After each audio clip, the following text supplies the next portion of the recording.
Here I have SOYES S10 Mini, and today I'm going to show you how to enable portable hotspot on this device. So first of all, you have to open settings. Next you have to go to the more, tethering and portable hotspot, Wi-Fi hotspot. You can switch it here. You can also change some of its settings here. For example, you can set it keep Wi-Fi hotspot on. You can set it always, turn off when idle for 5 minutes, turn off when idle for 10 minutes. Here you can also change some of its settings. You can change your network's name, you can change its security protocol, you can change its password here.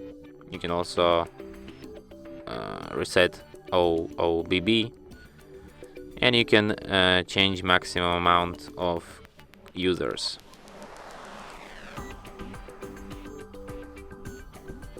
You can also manage VPS Connect here.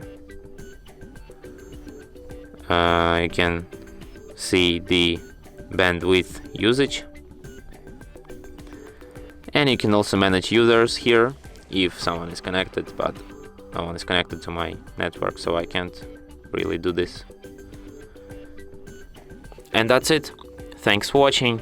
If you find this tutorial useful, don't forget to hit that like button and subscribe to our channel.